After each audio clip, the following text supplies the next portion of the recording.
शेव बनाते हुए शिव सहाय ने एक उड़ती नज़र पत्नी पर डाली। उसे उसका बेडौल शरीर और फैलता हुआ सा लगा।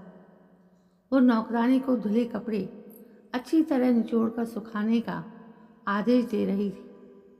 उसने खुद अपनी साड़ी झाड़ कर बताई तो उसका थुलथुल शरीर बुरी तरह हिल गया। सांस फूलने से स्थिति और भी बदतर हो गई और वो पास पड़ी कुर्सी पर ढह सी गई। क्या ढोल गले बांध दिया है उसके माँ बाप ने। उसने उसके जन्मदाताओं को मन ही मन धिक्कारा। क्या मेरी शादी ऐसी ही औरत से होनी थी? मूर्ख, बेडौल, भद्दी सी औरत। गोरी चमड़ी ही तो सब कुछ नहीं। तुम क्या हो? वो दिन में कई बार पत्नी को ताने देता, बात बात में लताड़ता। जरा भी शऊर नहीं, घर द्वार कैसे सजाते संवारते हैं। साथ ले जाने के काबिल तो हो ही नहीं। जब तब दोस्त यार घर आते हैं तो कैसी शर्मिंदगी उठानी पड़ती है। जब देखो सिर दर्द, माथे पर जकड़ कर बांधा कपड़ा, सूखे गाल और भूरी आंखें। उसके प्रति शिव सहाय की घृणा कुछ और बढ़ गई। उसने सामने लगी कलाकृतियों को देखा, वार्निश के डब्बों और ब्रशों पर सरसरी निगाह डाली, बिजली की फिटिंग के सामान को निहारा। कुछ देर में मिस्त्री, मैकेनिक सभी आकर अपना काम शुरू कर देंगे। उसने बेरहमी से घर की सभी पुरानी वस्तुओं को बदलकर एकांत के उपेक्षित स्थान में डलवा दिया था। क्या इस औरत से भी छुटकारा पाया जा सकता है? मन में इस विचार के आते ही वो स्वयं सिहर उठा।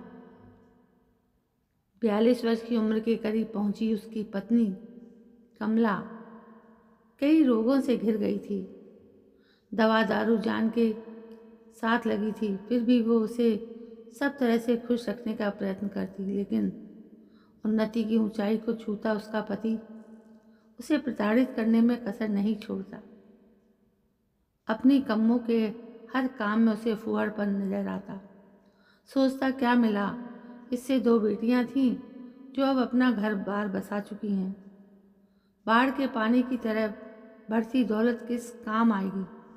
58 वर्ष की उम्र में वो आज भी कितना दिलकश और चुस्त दुरुस्त है। कुर्सी पर निढाल सी हाँफती पत्नी के रंगे बाल धूप में एकदम लाल दिखाई दे रहे थे। वो झल्लाता हुआ बाथरूम में घुस गया और देर तक लंबे टब में पड़ा रहा। पानी में गुलाब की पंखुड़ियां तैर रही थीं। हल्के गरम खुशबूदार पानी में निश्चल पड़े रहना उसका शौक था। कमला उसके हाव भाव से समझ गई कि वो खफा है। उसने खुद को संभाला और कमरे में आकर दवा की पुड़िया मुंह में डाल ली। बड़ी बेटी का बच्चा वैभव उसने अपने पास ही रख लिया था। बस उसने अपने इस लाडले के बचपन में अपने को ऐसे डुबो लिया था, नहीं तो नौकरों से सहेजी इस आलीशान कोठी में उसकी राहत के लिए क्या था। 2.5 दशकों से अधिक समय से पत्नी के लिए धन दौलत का गुलाम पति निरंतर अजनबी होता गया था। क्या ये यूं ही आ गई?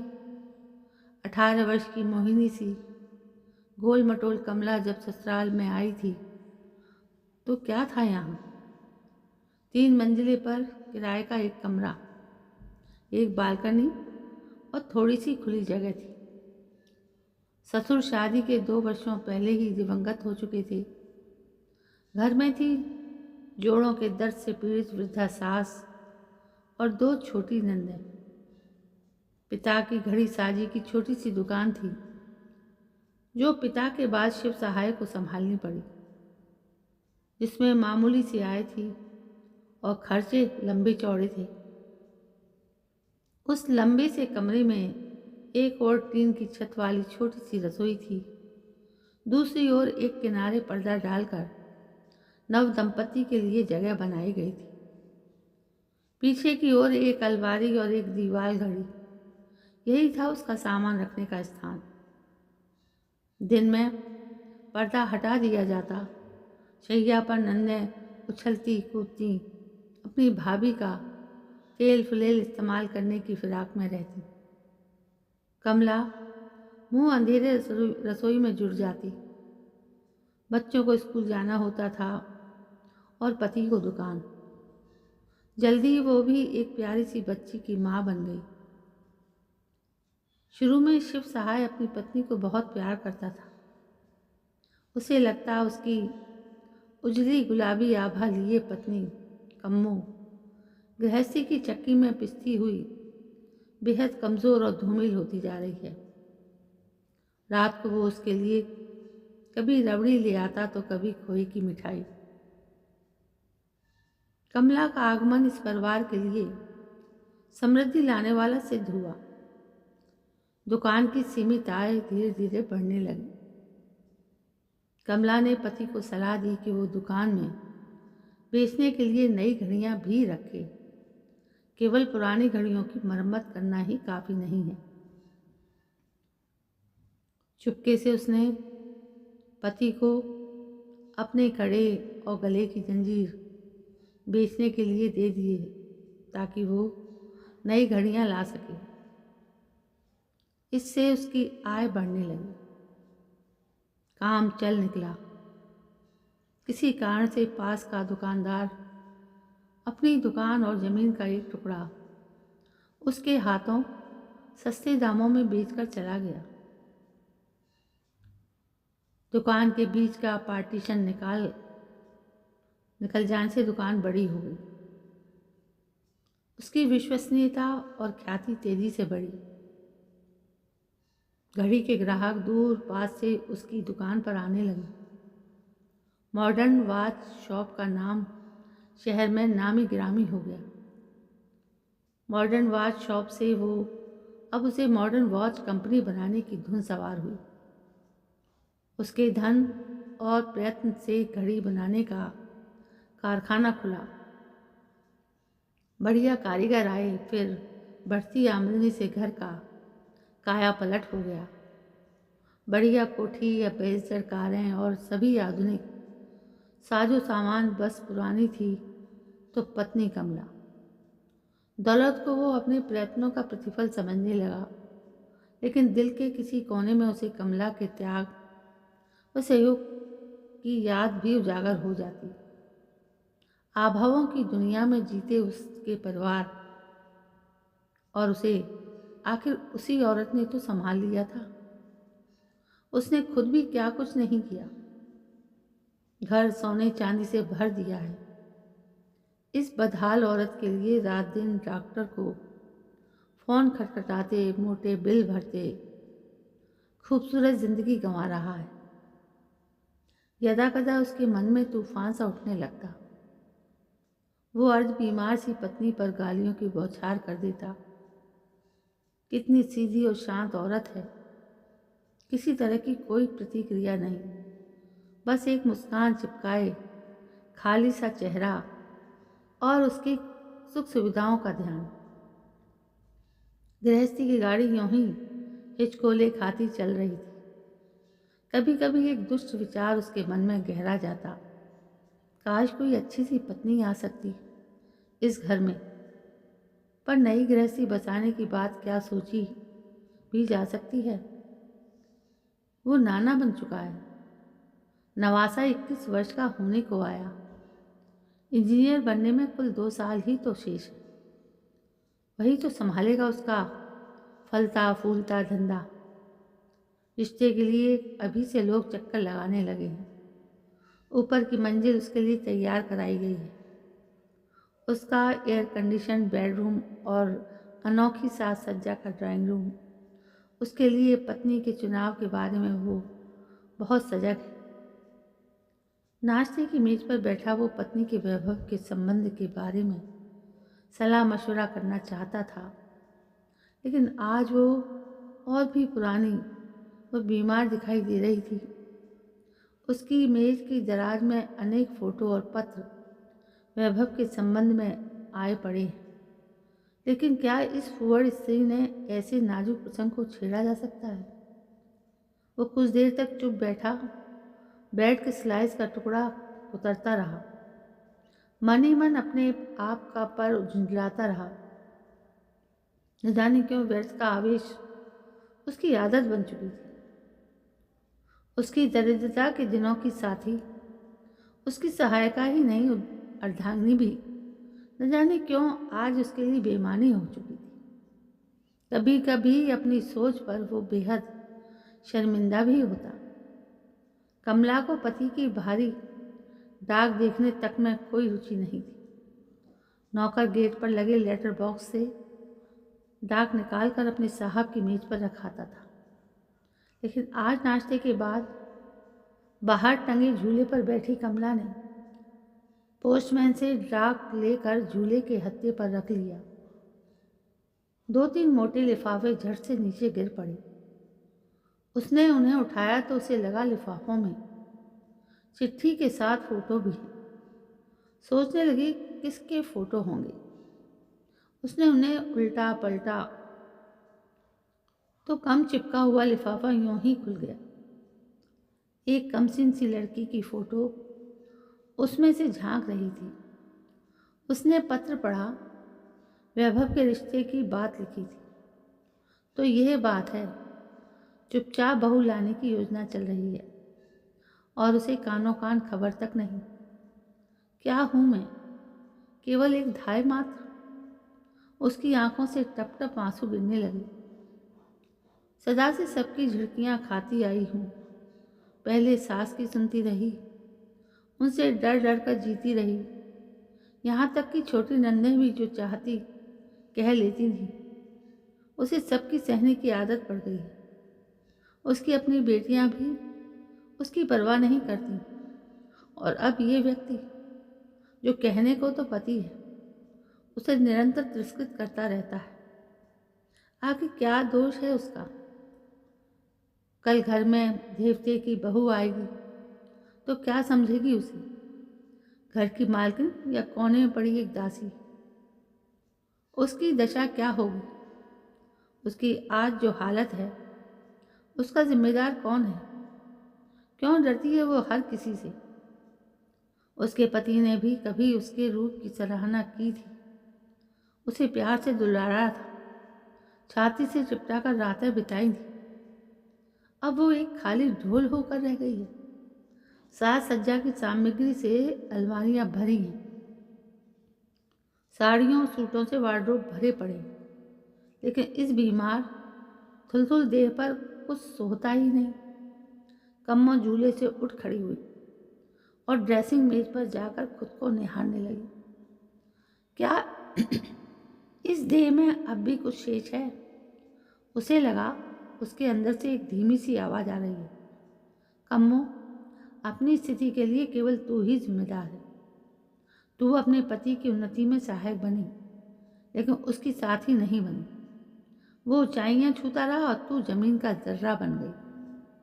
वो आधी रात को घर में घुसा, तूने कभी पूछा?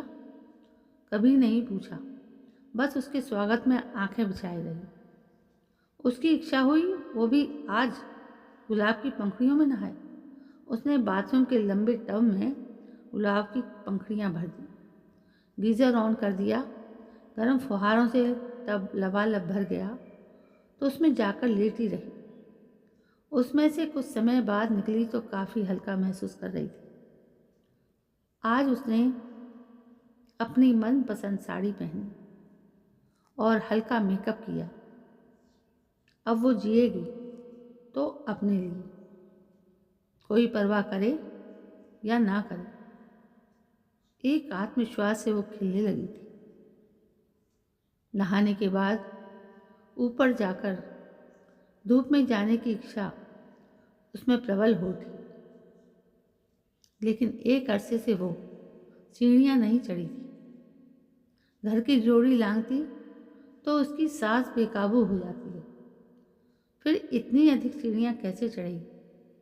फिर भी आज उसे स्वयं को रोक पाना असंभव था। उसने धीरे धीरे 3-4 सीढ़ियाँ चढ़ी तो सांस ऊपर नीचे होने लगी। वो बैठ गई। सामान्य होने पर फिर चढ़ने लगी। कुछ समय बाद वो छत पर थी। नीले आसमान में सूर्य चमक रहा था। उसे अच्छा लगा। वो आराम से झुककर सीधी हो सकती है।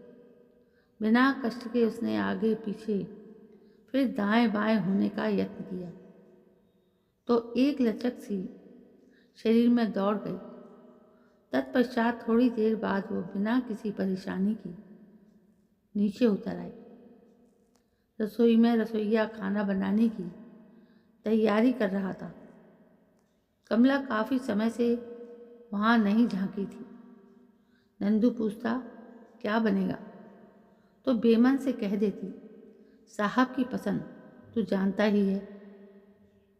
पुराना नौकर मालिकों की आत्म जान गया था, इसलिए बिना अधिक कुछ कहे वो उनके लिए विभिन्न व्यंजन बना दे लेता था।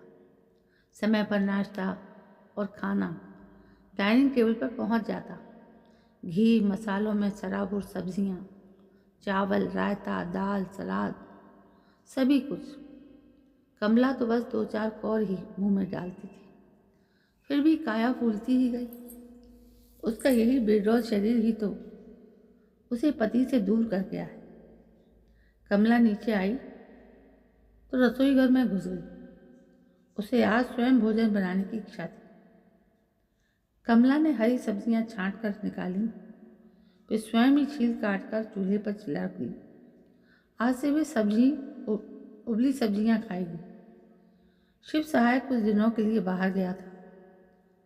कमला एक तृप्ति और आज़ादी महसूस कर रही थी।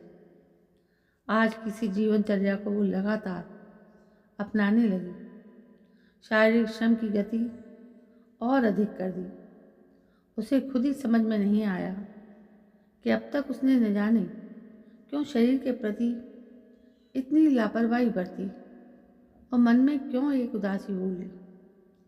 शिव सहाय दौरे से वापस आया और बिना कमला की ओर ध्यान दिए अपने कामों में व्यस्त हो गया। पति पत्नी में कई कई दिनों तक बातचीत तक नहीं होती थी। शिव सहाय काम काज के बाद ड्राइंग रूम की सामने वाली कुर्सी पर आंख मूंद कर बैठा था। एकाएक निगाह उठी तो पाया एक सुडौल नारी लॉन में टहल रही है। उसका गौर पृष्ठभाग आकर्षक था। कौन है? चाल ढाल परिचित सी लगी। वो मुड़ी तो शिव सहाय आश्चर्य से निहारता रह गया। कमला में ये परिवर्तन! एक स्फूर्ति में प्रौढ़ा नारी की गरिमा। उठकर बाहर आया, बोला कम्मू तुम हो? मैं तो समझा था।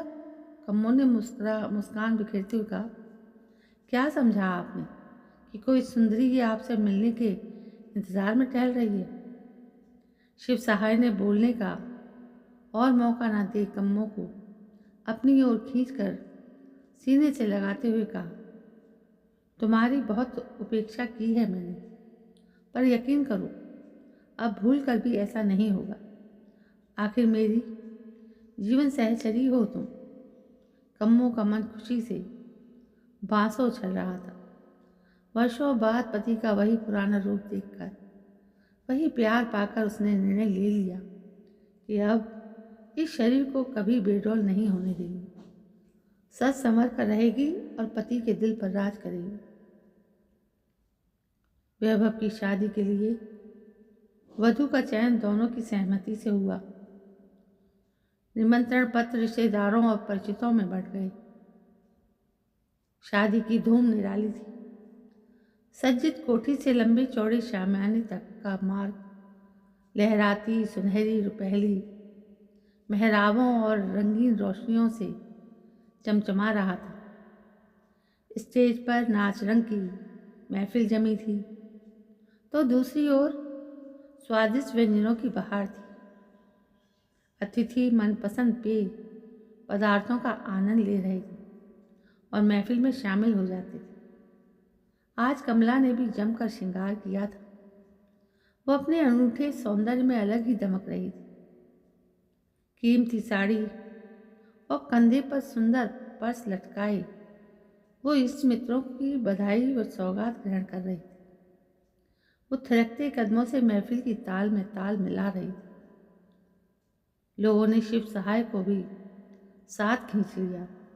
फिर क्या था, दोनों की जोड़ी ने वैभव और नगीने सी दमकती नववधू को भी साथ ले लिया।